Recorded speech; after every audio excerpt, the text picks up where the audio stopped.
The Assembly will hear a statement by Her Excellency Jacinda Arden, Prime Minister of New Zealand. May I request protocol to escort Her Excellency?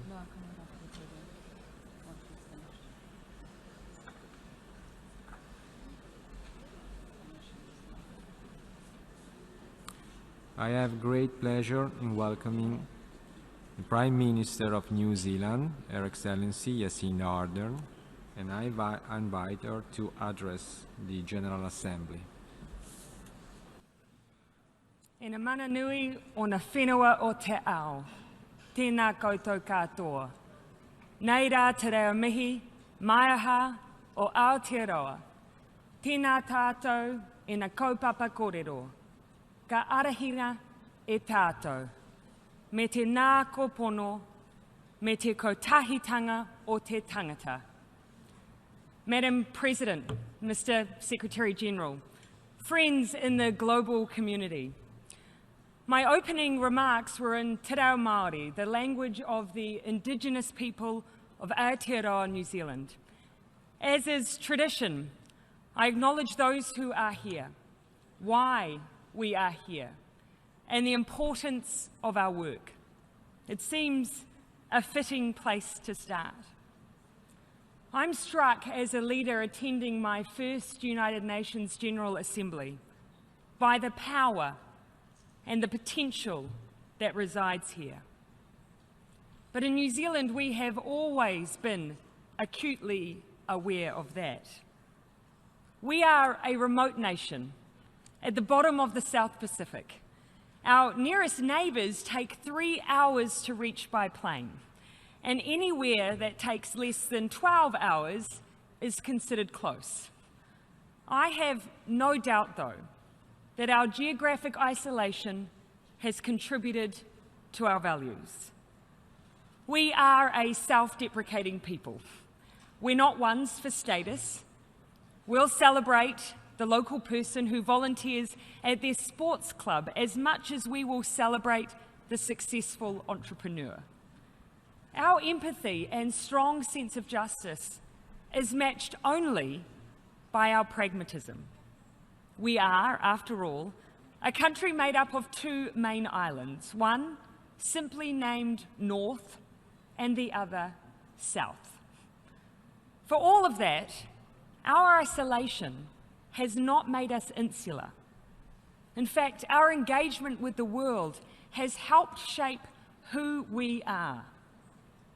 I am a child of the 80s, a period in New Zealand's history where we didn't just observe international events, we challenged them.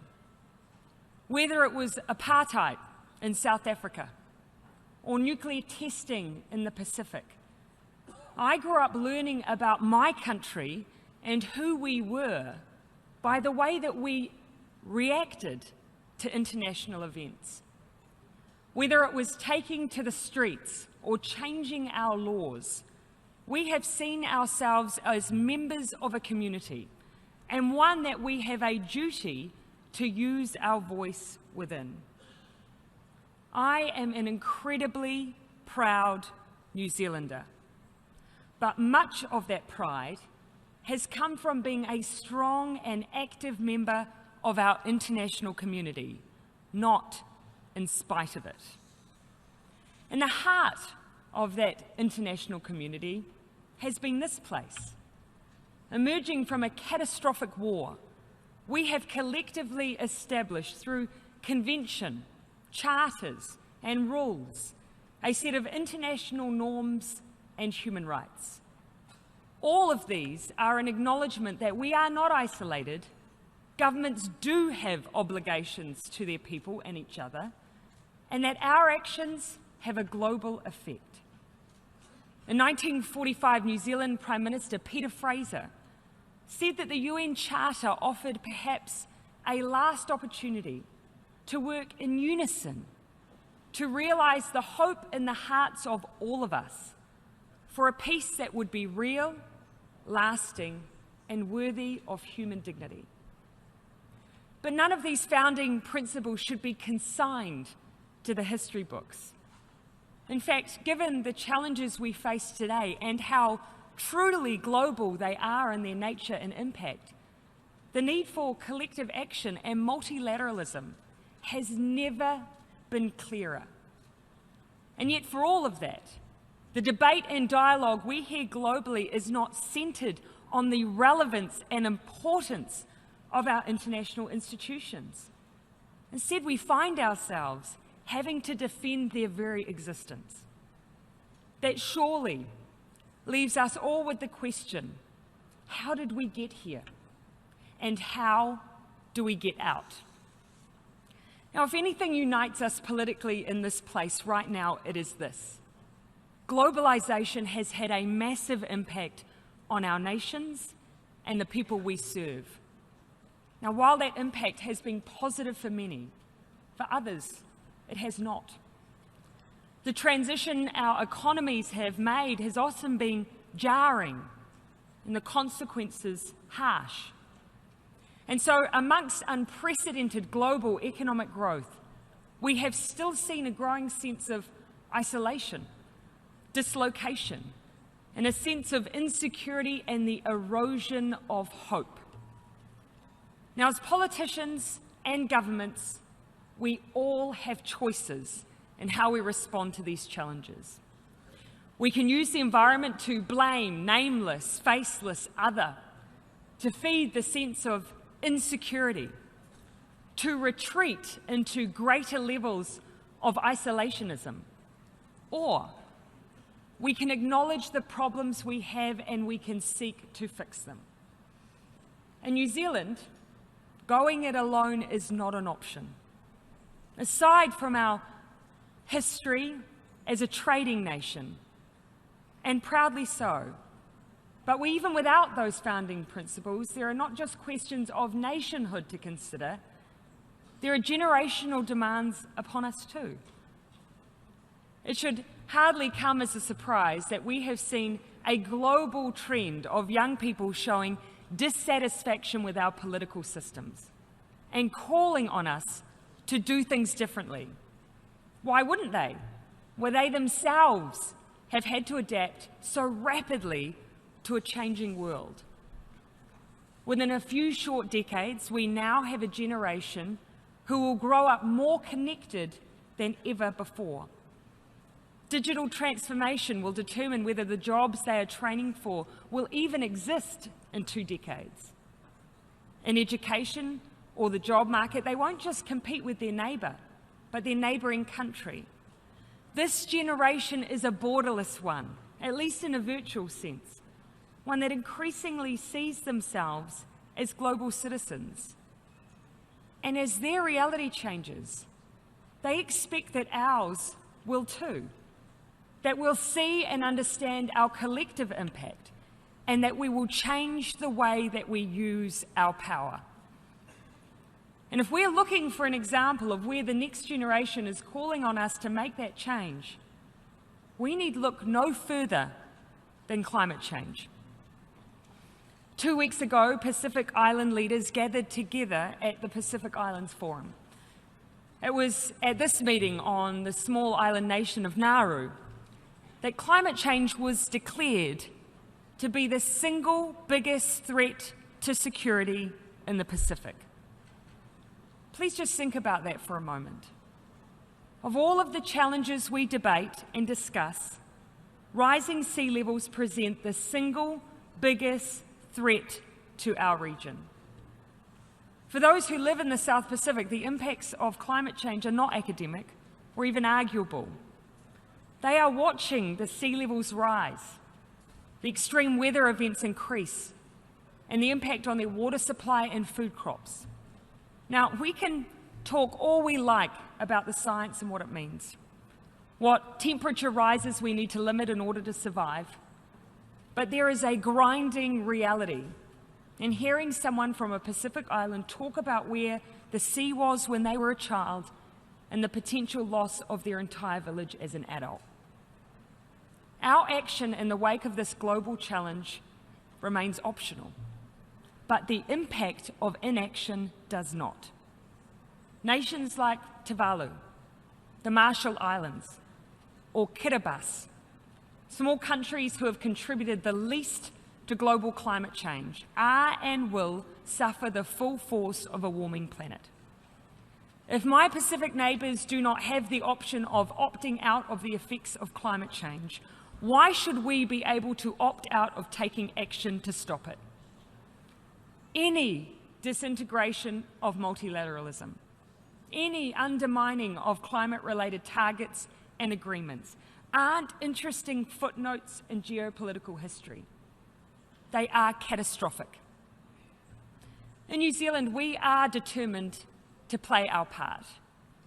We will not issue any further offshore oil and gas exploration permits. We have set a goal of 100% renewable energy generation by 2035, established a green infrastructure fund to encourage innovation, and rolled out an initiative to plant 1 billion trees over the next 10 years. These plans are unashamedly ambitious. The threat climate change poses demands it. But we only represent less than 0.2% of global emissions. That's why, as a global community, not since the inception of the United Nations has there been a greater example of the importance of collective action and multilateralism than climate change. It should be a rallying cry to all of us.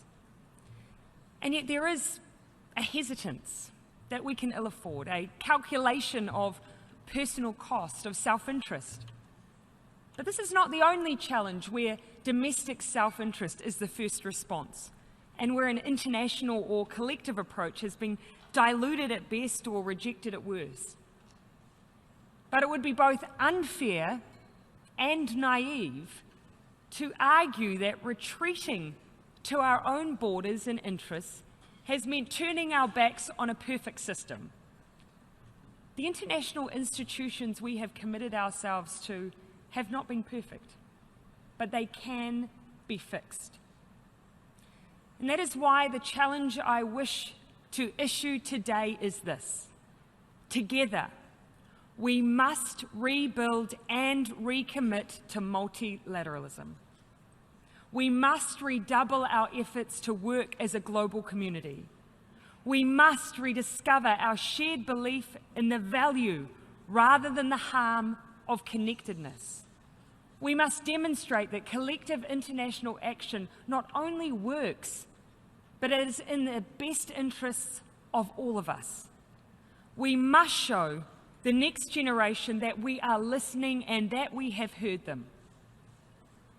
But if we're truly going to take on a reform agenda, we need to acknowledge the failings that have led us to this crossroad. International trade, for instance, has helped bring millions of people out of poverty around the world. But some have felt their standard of living slide. In New Zealand, we ourselves have seen the hesitancy around trade agreements amongst our own population. The correct response is not to repeat the mistakes of the past and be seduced by the false promises of protectionism. Rather, we must all work to ensure that the benefits of trade are distributed fairly across our societies. We can't rely on international institutions to do this, in the same way as we cannot blame them if they haven't delivered these benefits. It is incumbent on us to build productive, sustainable, inclusive economies and demonstrate to our peoples that when done right, international economic integration can make all of us better off. And if we want to ensure anyone is better off, surely we should start with the most vulnerable. In New Zealand, we have set ourselves an ambitious goal. We want to be the best place in the world to be a child. It's hardly the stuff of hard and fast measures. After all, how do you measure play, a feeling of security and happiness? But we can measure material deprivation, and we can measure poverty, and so we will. And not only that, we are making it law that we report on those numbers every single year alongside our budgets. What better way to hold ourselves to account? And what better group to do that for than children? But if we are focused on nurturing that next generation, we equally have to worry about what it is that we are handing down to them, including our environment. In the Māori language, there is a word that captures the importance of that role, kaitiakitanga. It means guardianship. The idea that we have been entrusted with our environment and that we have a duty of care.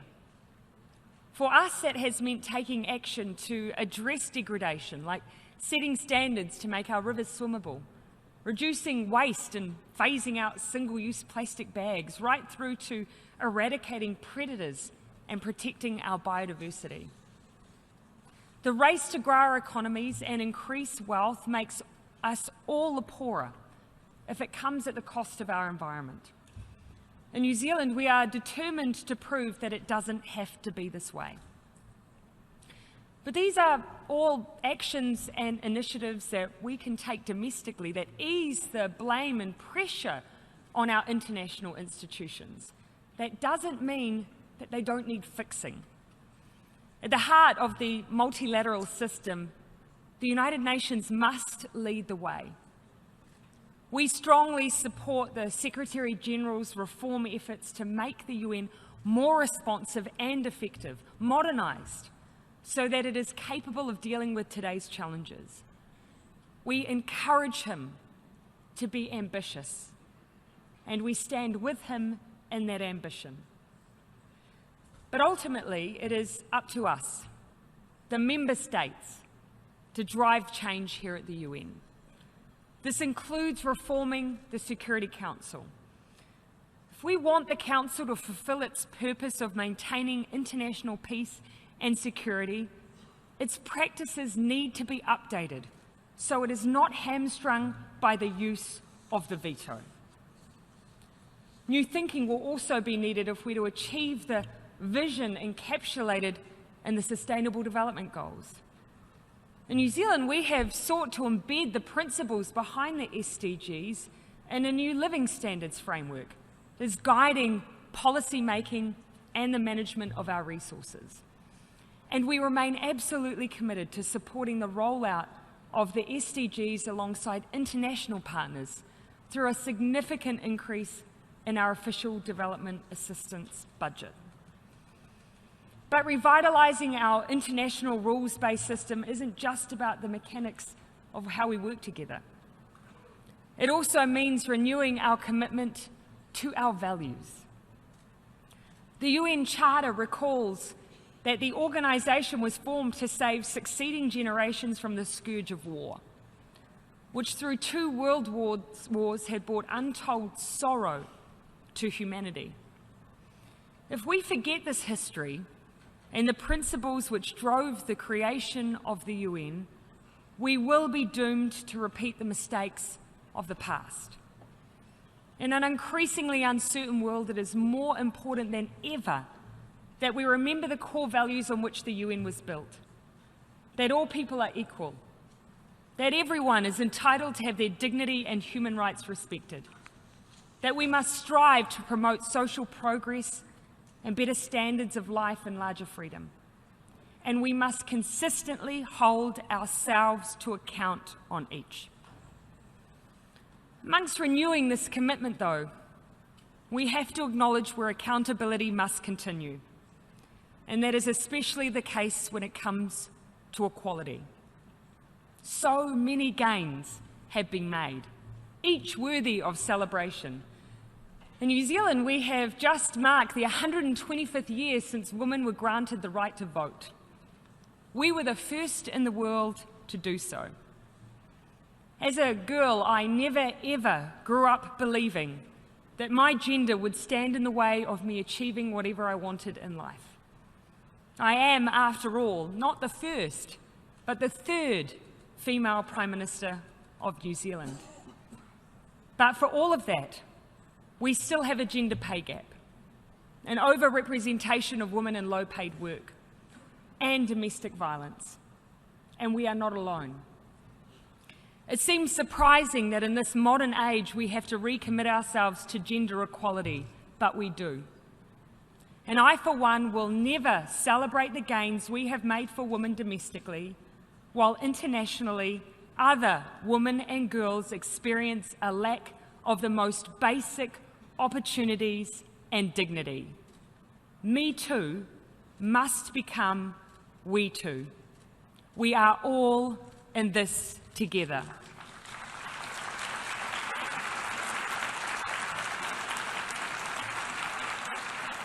Now, I accept that the list of demands on all of us is long, be it domestic or international. We are operating in challenging times. We face what we would call in New Zealand wicked problems, ones that are intertwined and interrelated. Perhaps then it is time to step back from the chaos and ask what we want. It is in that space that we'll find simplicity. The simplicity of peace, of prosperity, of fairness. If I could distill it down into one concept that we are pursuing in New Zealand, it is simple, and it is this: kindness. In the face of isolationism, protectionism, racism, the simple concept of looking outwardly and beyond ourselves, of kindness and collectivism, might just be as good a starting point as any. So let's start here, with the institutions that have served us well in times of need and will do so again. In the meantime, I can assure all of you, New Zealand remains committed to continue to do our part to building and sustaining international peace and security, to promoting and defending an open, inclusive, and rules-based international order based on universal values, to being pragmatic, empathetic, strong, and kind. The next generation, after all, deserves no less. Tēnā koutou, tēnā koutou, tēnā tātou katoa.